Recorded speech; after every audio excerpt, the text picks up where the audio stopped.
All right, here we go, everyone. A brand new season of the All Around Adventure podcast is now underway, and this is season 4 of my show. And if you're new here, my name is Josh Guerrero. I'm a Marine Corps veteran, returned Peace Corps volunteer, archaeologist, and adventurer.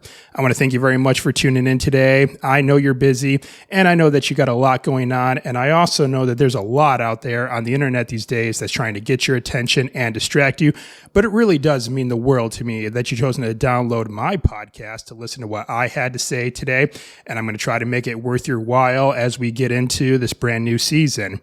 Now, this is going to be a solo episode to kick things off. I got some great guests lined up for this season already, which we will certainly get into, but you just have me today. I just like to share some of my own thoughts, some of my own experiences that I've had.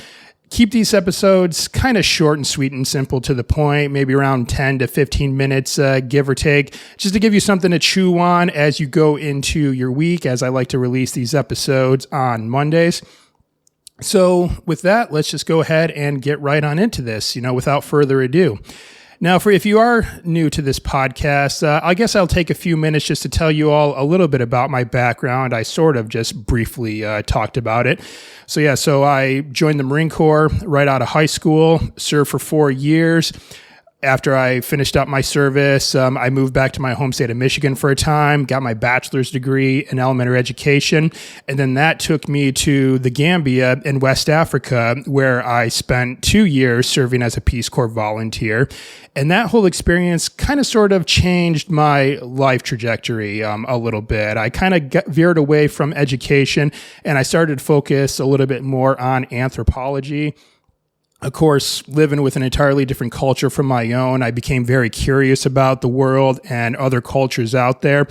But eventually, anthropology got whittled down to archaeology, and that took me to England, where I lived for an entire year to study for my master's degree at the University of York, which is in the northern part of England, and I got my master's degree in field archaeology. And following my graduation, I returned back to the States, got my first job with the United States Forest Service, did a field season with them, and then I also transitioned to the Park Service not long after that. And then following my about 3.5 years or so, I was with the Park Service, and then I got into the private sector, what we call cultural resource management, and I've been doing that for about 2 years now. So all in all, about 5 years of professional archaeological experience under my belt. That's taken me all over the country. I believe I've operated in about 17 states and U.S. territories at this point over the last 5 years. So definitely made my way around the world. So along with the ventures that I've had, of course, being of service to others has always been a big part of my life, like I said, especially with the military and the Peace Corps. So I like to try to find ways of doing that. And of course, doing this podcast is one of those ways. I try to add value to the world, as I say. And I'm just hoping that this podcast, as long as it helps at least just one person out there, then I've done my job. But fortunately, I've gotten really good feedback from the previous seasons of this podcast, where a lot of people have taken some good value from this. And I hope to continue to do so as we get into a fourth season. So I guess I'd like to say that I've accomplished quite a bit in my life, and others would say so as well when I tell them about my background. But of course, all those accomplishments that I've achieved certainly didn't come without failures. And that's actually what I want to talk about in today's episode as we kick off the season and also as we kick off 2024, because I've suffered a pretty big failure just recently. And but I've certainly learned from it quite a bit, and I have a pretty more clear idea of how I want to counteract it moving forward. Now, I took a production break from the podcast and ended season 3 earlier in 2023 because I had a pretty ambitious goal of doing an ultra endurance event. I had signed up for a Spartan Art Ultra obstacle course race that I wanted to run in October. And I trained really hard for it, and I stopped doing the podcast, and I took a social media break just because I wanted to focus on training.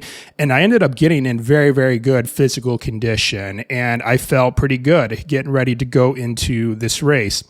However, big mistake on my part. About 2 weeks before the race was supposed to commence, I decided to do what I called a gut check, and I wanted to really test my mettle and really kind of put myself in a simulated race situation. And I decided to do a long ultra marathon trail run. And I ended up doing 27 miles 2 weeks before the event.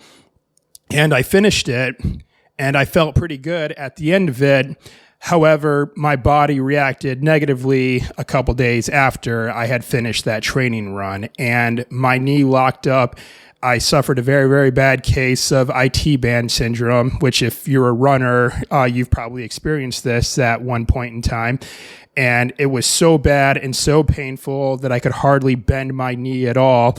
Getting in and out of bed was such a struggle. And as I would have to walk from somewhere, I would usually have to walk with a straight leg, and I look kind of like Tin Man, from The Wizard of Oz. And it was just so painful just to get up and move. And so there was no way I could have gotten my leg to work properly to actually do the race. So unfortunately, I had to bow out of it.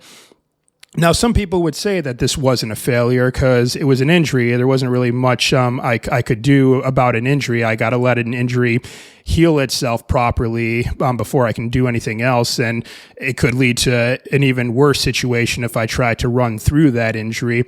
But the reason why I kind of chalk it up as a failure, because looking back on it, I definitely felt like there's some things I could have done differently to prevent that from happening in the first place.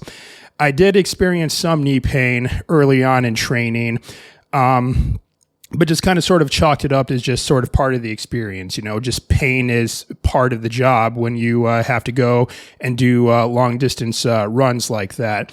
But I did reach out to a coach, and he gave me some knee strengthening exercises that I could do. However, I felt like I got to him and I reached out to him a little bit too late in the game for it to really make very much of a difference. Even though I started doing the exercises, I think at that point I was too close to the race for these exercises really to take any effect to really benefit me. So I reached out to him a little bit too late. Also, looking back on it, I don't think I really focused on mobility and flexibility in my routine as much as I probably should have. I was really just focusing on the running and the strength training and things like that. And mobility and flexibility kind of fell to the wayside a little bit. So I definitely got to focus on that a little bit more. So I chalk it up as a failure for myself because there were things that I probably really should have focused on doing during that time that I didn't do. And so I kind of learned the hard way that, mobility, flexibility, knee strengthening, that's definitely something that I should work on a lot more fully moving forward. And I took the injury kind of hard, and I really let it take me down a downward spiral. I got lazy. I was eating a bunch of junk food. I was putting on weight. I wasn't moving. I wasn't really doing anything. I was just sort of kind of wallowing in this pain and in this failure that I felt like I was experiencing. And that's kind of one of the dangers that happens when we experience failure in life, or if we face any sort of setback. Normally at that point, there's sort of kind of like a drawing effect, I would say, where we experience failure or we fall short on something or we make a mistake. And I see this especially, like, let's say when people have like cheat meals, if they're trying to follow a diet, well, they'll say like, well, I already had a burger, for dinner. That wasn't part of my diet. So I might as well order the cheesecake off the menu too, or get some other dessert. And then, I might as well go home and, snack on some potato chips and this, that, and the other. So we let one thing slide with what we're doing.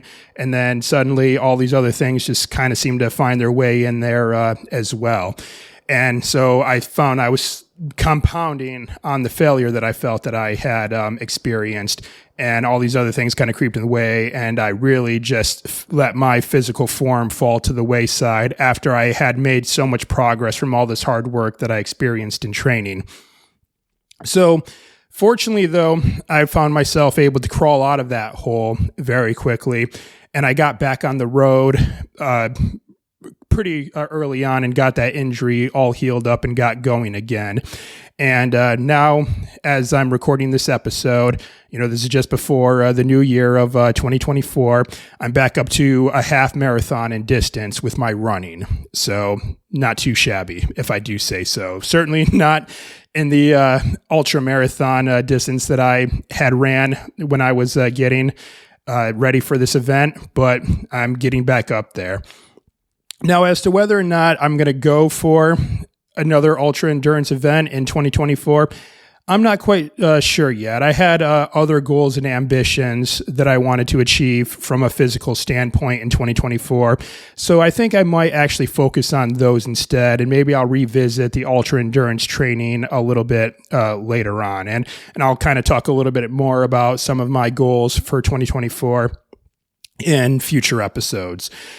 So that's really just what I want to talk about today, is that, failures, setbacks, no matter what we set out to achieve in life, they are inevitable. And they are inevitable because we are imperfect human beings. We're going to try as we might.